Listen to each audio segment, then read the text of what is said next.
Hi, everybody. It's been a while since I've been back, but I wanted to come back and tell you a little bit about what's been going on for the past couple of years and kind of step away from the dissertation conversation to talk about something that's become very personal to me over the past couple of years.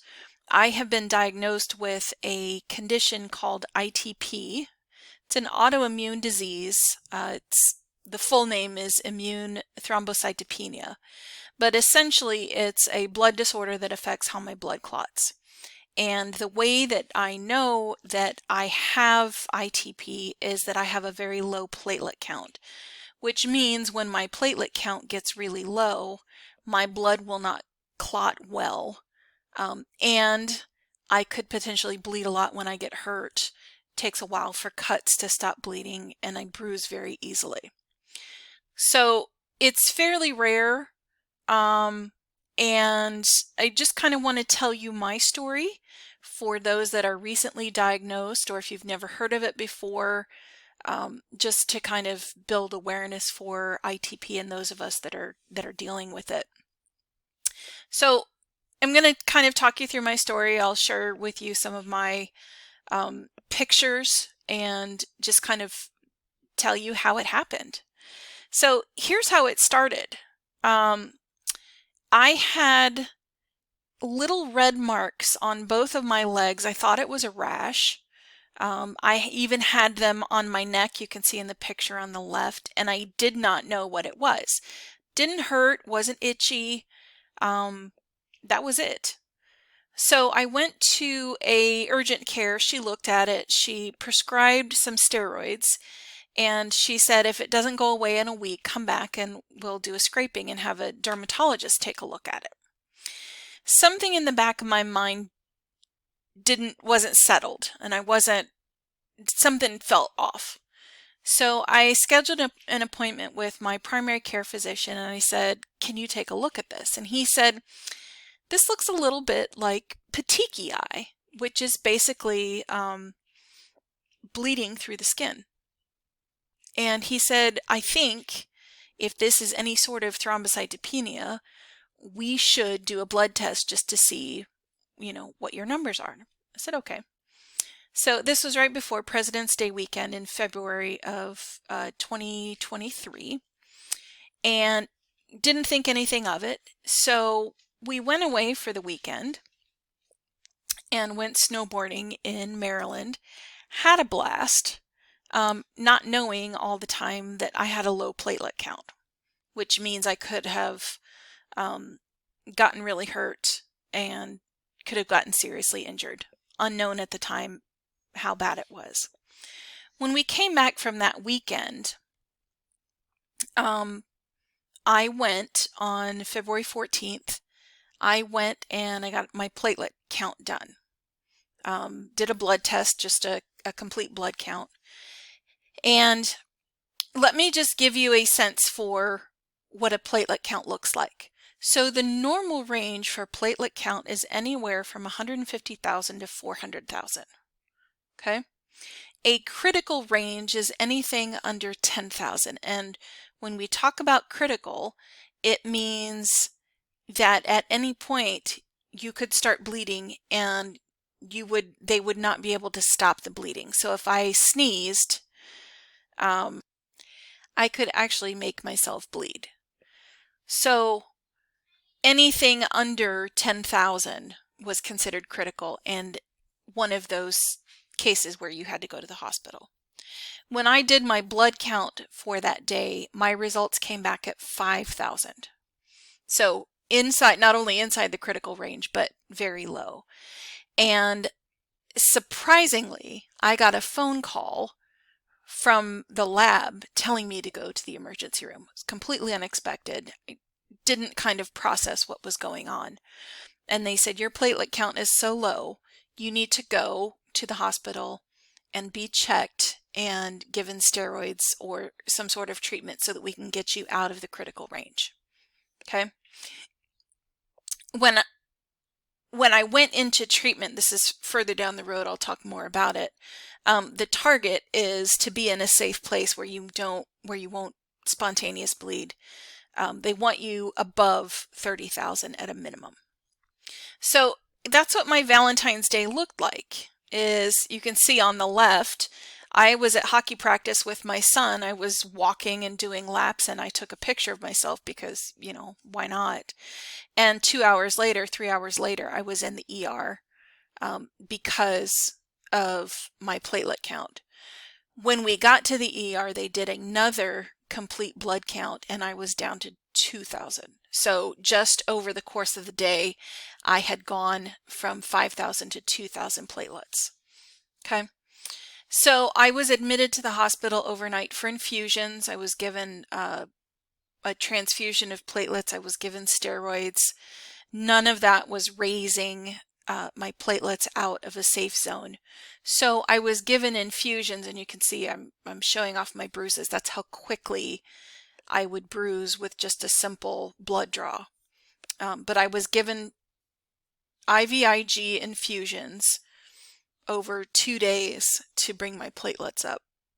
So you can see on this graph, on February 14th, well, let me go back. Across the bottom, you can see back in 2019, I was up in the 250s. And for whatever reason, I got this petechiae rash. So I went and got my blood checked on February 14th of 2023, and I was down to 5. And then I dropped down to 2. And then over the course of 3 days in the hospital, my platelets slowly came up with the infusions, with the steroids. And by the 17th of February, I was at 61,000. So they decided to discharge me from the hospital. I was given prednisone steroid to take, which is the first round of treatment that they do for a low platelet count. And they also did a number of tests to determine what the cause of my ITP was. Typically, it may be because of a recent virus. It could be because of HIV or Hep B type of virus. It could be because of an autoimmune disease like rheumatoid arthritis or lupus. All of those tests came back negative. It could also be a symptom of lymphoma or leukemia, and all of those tests came back clear. So I was diagnosed at that point with ITP with unknown causes.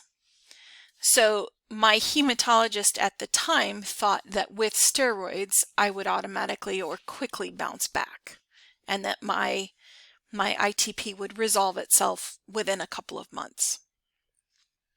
So we tried to get back to normal. I presented my dissertation in March of 2023 to a virtual conference in Prague, Czechoslovakia. I also did donuts with my son at his school. We were having a good time. We started, I was taking the prednisone, but then we also did a series of infusions because the steroids alone were not getting my platelets to respond.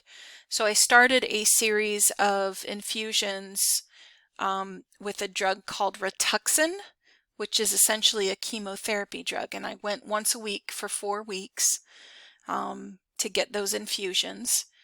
And this graph will show you that over the course of 2023, my platelets were all over the place. So you can see here in February, this is when I was in the hospital. I came out. My numbers were at 61. They continued to drop. In March, I went in for my infusions of Rituxan, and they came up to 20, but they didn't stabilize, and they dropped again. I ended up back in the hospital for infusions in April. They came back up. They dropped again in May. I ended up back in the hospital in May. They went up, they came down, they went up. And by the time we got to June, we had landed on 2 specialty medications, which I started taking kind of at the end of my hospitalization in May. I started taking those, and you can see my numbers went above 30, and they kind of stabilized, if you can call that stable. Anything above 30, as long as it stayed above 30, was considered stable. Those two medications are Promacta and Tavalisse. The Promacta actually stimulates my bone marrow to create more platelets, and the Tavalisse prevents my spleen from eating those platelets. So it's basically how my body was working. You can see in November I dropped again. It's because we decided to take me off of the Promacta to see if I could just function with just one of the medications. And I dropped immediately, so we went back on. And over the rest of the year, you can see it kind of stabilized again. So that has been my life for the past couple of years, is dealing with these medications, being able to, go on trips as long as I'm taking my medications, as long as I know what my platelet count is. When I started those two specialty medications, I went through hair loss, which is, could be part of the medications. It could also be part of just the infusions and the results of that. So by the end of 2023, my hair was gone. I was wearing hats, but I am in a good place now. Don't recommend getting ITP, but it's not really anything that you can control. But I do wear an alert bracelet now when my numbers get very low. I do watch my numbers. I get checked often. And right now, I'm actually at a point where we're getting ready to make another decision because the specialty medications are extremely expensive. I have been able to get the Promacta free of charge from Novartis for several years, but they are no longer allowing me to have that patient assistance. So that's a significant amount of money out of pocket. I have been just taking the Tavalisse for the past 6 months, and my numbers are fluctuating in the 20s to the 30s, 20,000 to 30,000, so it's not really stable.